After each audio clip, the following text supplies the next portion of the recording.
ನಮಸ್ತೆ ಮಕ್ಕಳ, welcome back to my channel. Please like, share and subscribe my channel.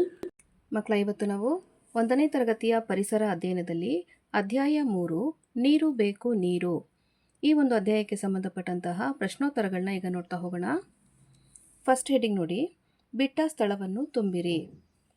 ಮೊದಲನೇ ಬಿಟ್ಟ ಸ್ಥಳ, ಡ್ಯಾಶ್ ಮಾಡಲು ನಾವು ನೀರನ್ನು ಬಳಸುತ್ತೇವೆ. ಉತ್ತರ ಸ್ನಾನ. ಸ್ನಾನ ಮಾಡಲು ನಾವು ನೀರನ್ನು ಬಳಸುತ್ತೇವೆ. ಎರಡನೇ ಬಿಟ್ಟ ಸ್ಥಳವನ್ನು ನೋಡಿ, ಅಮ್ಮ ಬಟ್ಟೆ ಹಾಗೂ ಪಾತ್ರೆಗಳನ್ನು ಡ್ಯಾಶ್ನಿಂದ ಶುಚಿಗೊಳಿಸುತ್ತಾಳೆ. ಯಾವುದರಿಂದ ಮಕ್ಕಳ? ನೀರಿನಿಂದ ಅಲ್ವಾ? ನೋಡಿ, ಅಮ್ಮ ಬಟ್ಟೆ ಹಾಗೂ ಪಾತ್ರೆಗಳನ್ನು ನೀರಿನಿಂದ ಶುಚಿಗೊಳಿಸುತ್ತಾಳೆ. ಬಿಟ್ಟ ಸ್ಥಳ 3, ಡ್ಯಾಶ್ನಿಂದ ನಮ್ಮ ವಾಹನಗಳನ್ನು ಹಾಗೂ ಶೌಚಾಲಯಗಳನ್ನು ಶುಚಿಗೊಳಿಸುತ್ತೇವೆ. ಉತ್ತರ ನೀರಿನಿಂದ.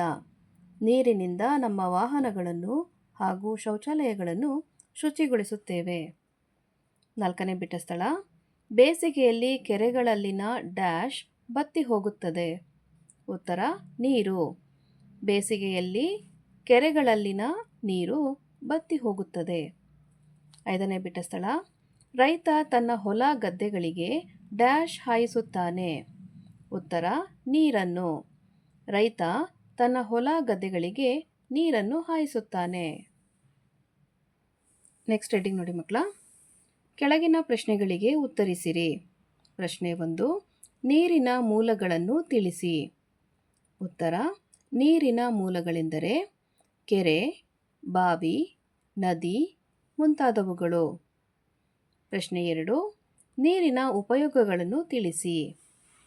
ಉತ್ತರವನ್ನು ನೋಡಿ, ನೀರನ್ನು ನಾವು ಕುಡಿಯಲು, ಅಡುಗೆ ಮಾಡಲು, ಬಟ್ಟೆ ಒಗೆಯಲು, ಪಾತ್ರೆ ತೊಳೆಯಲು, ವಾಹನಗಳನ್ನು ಶುಚಿಗೊಳಿಸಲು ಹಾಗೂ ಶೌಚಾಲಯಕ್ಕೆ ಉಪಯೋಗಿಸುತ್ತೇವೆ.